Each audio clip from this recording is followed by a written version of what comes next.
Kansas is one of those places where people say it's like, if you don't like the weather, wait 5 minutes.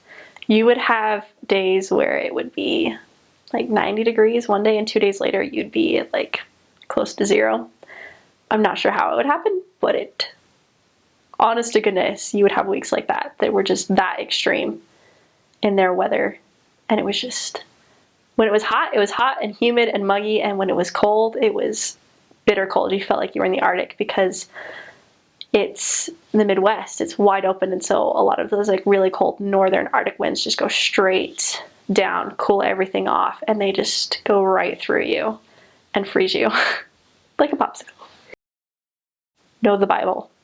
Not only know the Book of Mormon, but really understand some of, not just the Gospels, but some of the teachings of the apostles. I can't count how many times I had Romans quoted to me on my mission. Also knowing some of the Old Testament stories other than Noah, Moses, and the creation, because people in the Bible Belt take the Bible very seriously, and they will quote stories from it all the time. And if you can understand those stories and know them and are able to like say, relate to them and confirm what they're saying about them, and say there's also this experience similar to this in the Book of Mormon, or we have a prophecy that actually used this very story in a conference talk to illustrate faith or hope, is something that will get people to listen to you more. But if you don't know those stories, a lot of times it'll shut people down. They'll be like, oh, you claim to be Christian, but you don't even know the Bible? Why should I listen to you? So that's something that I would say would be really important, as well as just knowing some basic facts about other religions as well. Like definitely like when you meet someone and they're like, oh, I'm Protestant, like ask them about what that is, what they believe. But knowing some of those beliefs, some of those basic beliefs will help a lot to be able to understand where people are coming from and how you can relate the message that you're sharing with them so that they understand what you're teaching. Gumbo. Gumbo is good, though that was not so much crazy as it is delicious. Gumbo is a southern kind of stew. We had some members in my first area that cooked really amazing food, and one day they treated all of the missionaries and made gumbo, and it was probably the best meal I've ever eaten in my life. I think for me, one of the biggest spiritual highlights was seeing people change. People that you wouldn't necessarily think would change. Just seeing like the way they changed, or like when you found people, there was in particular one girl that we worked with that she happened to have moved into an apartment that a less active member had previously lived in. And so we were trying to contact this member, and we found her instead, and we started out by seeing her. She was just kind of talking us through like a couple inches in the door, like she and her husband were just kind of like, who are you again? And she ended up talking to us for like an hour and a half on her doorstep, and by the end of it, the door was wide open and she was standing out on the doorstep with us, just chatting away, totally happy and like willing and so prepared. And it was just so neat to be able to see her progress and change and become so excited about what she was learning. They do say their A's really hard, and very nasally. So things like Kansas tend to be said through the nose, or like Katie were some big ones. That's the most noticeable thing that you tend to hear. They also have some funny things, like a lot of people in Kansas think that ornery, which is defined as being kind of like crabby, grumpy, not very happy, they think that ornery is to be like happy and mischievous and joyful. And so there's multiple times where you'd be like, oh, they seem, you're talking about like a little kid, like, oh, they seem kind of ornery. They're like, no, they're not. And you're just like, are you sure you know what the word ornery means? So that was kind of special with its own definition there.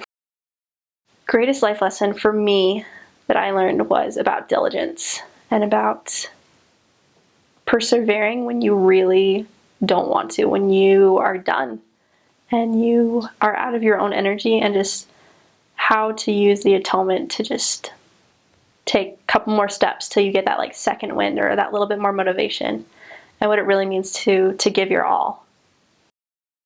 My ability to navigate when driving improved drastically.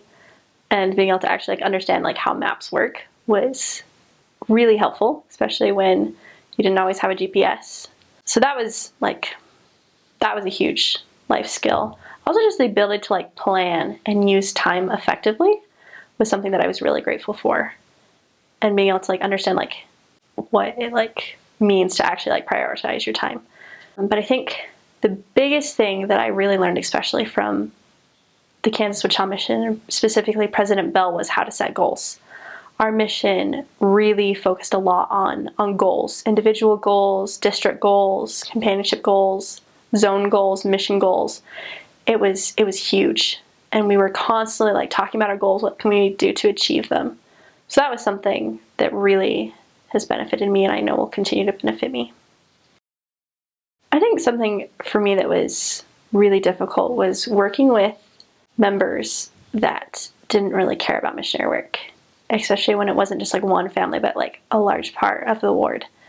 That was really, really challenging to have this like fire and this desire and want to share it, and to have people who should be excited, not excited. And so really having to learn that we all kind of have to come to our own conversion of not only the gospel, but also of sharing the gospel in our own way, and how that ultimately Christ is at the helm of his work, and that he can achieve anything in any area as long as you're willing to trust him. And you can't point fingers at others. You can't point fingers even at your companion or even yourself. Sometimes you have to just really trust that God knows exactly what's going on, what you're doing, who is where, and that he really is bringing things together to be able to have miracles happen.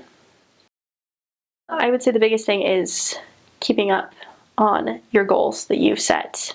Those things that you wrote down of like a couple weeks from when I get home, 6 months, a year, 5 years.